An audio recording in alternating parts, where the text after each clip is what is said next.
Joe Biden and Donald Trump made dueling visits to the southern border on Thursday as the issues of immigration and border security take center stage in the 2024 campaign. President Biden met with law enforcement and local leaders in Brownsville, Texas, while former President Trump was more than 300 miles away in Eagle Pass, which has seen record numbers of migrant crossings. Mr. Trump blamed the president for the lawlessness there, while President Trump challenged his predecessor to join him in supporting a bipartisan border security bill. The United States is being overrun by the Biden migrant crime. It's a new form of vicious violation to our country. It's migrant crime. Here's what I would say to Mr. Trump. Instead of playing politics with this issue, instead of telling members of Congress to block this legislation, join me, or I'll join you in telling the Congress to pass this bipartisan border security bill. We're back with Dan Henninger and Kim Strassel, and we're also joined by Wall Street Journal columnist Alicia Finley. So, Dan, Biden is clearly playing defense on immigration, but was it smart in that case to go down the border and highlight that issue? Well, it could have been smart, depending on what he did down there. There was some expectation that he might make some emergency orders, say he was announcing an executive order to reverse some of the ones he reversed of Trump's, such as the Remain in Mexico. He did not do that. He went down there and instead appealed for passage of this bipartisan bill, which was completely quixotic and fruitless. That bill was dead on arrival. It had a lot going for it, but that's not going to happen, and that's all he offered.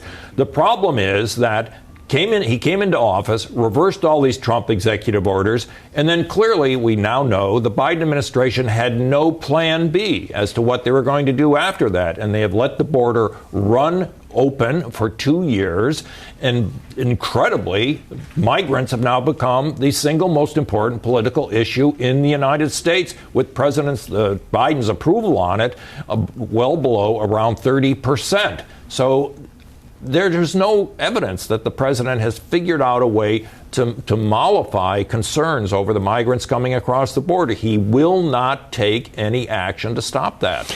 Alicia, you agree with that? That basically he's got to, at this stage, given what a hole he's in politically on this issue, and all the polls show it, he basically has to start taking some firm actions. Now, there's been leaks from the White House that he's going to do something, including perhaps trying to reinterpret the asylum standard for granting asylum for migrants. Does he have to do that and more? Well, I think he would probably try to do a lot of what is actually in the bill, and that would be tightening the asylum standard, restricting it to people who couldn't migrate to other places in their home country, tightening again or raising the credible fear standard for just even getting screened and passing through to the country or to the U.S. Also, a big push among Republicans is when you, quote unquote, catch and release them, put ankle bracelets or some kind of GPS tracking, which it has been really reluctant to do. Now, there's also some talk about maybe him reinstating or renegotiating Remain in Mexico. I think that might help.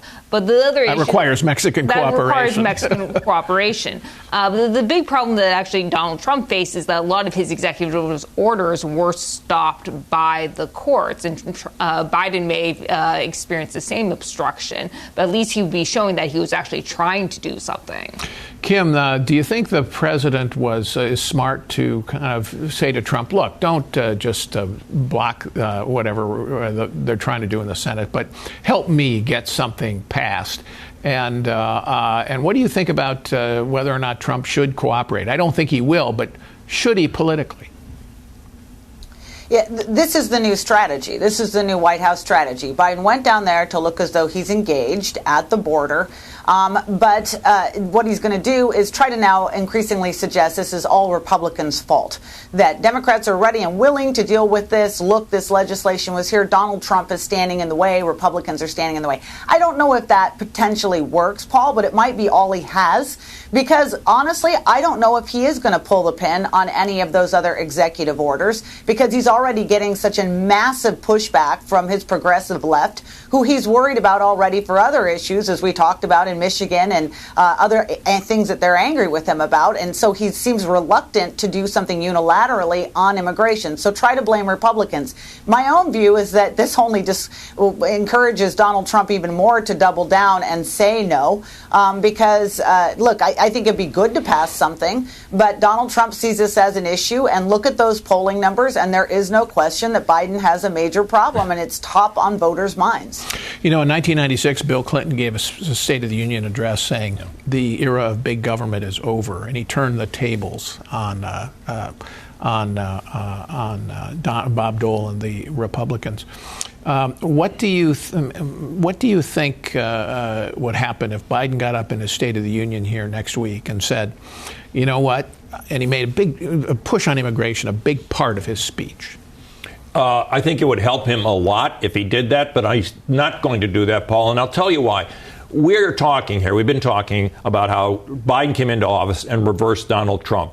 The fact is, Biden came into office and reversed the policies not only of Donald Trump, but the immigration policies of Bill Clinton, George W. Bush, and Barack Obama, all of whom deported people who either came into the country unlawfully or were criminals, as defined by DHS.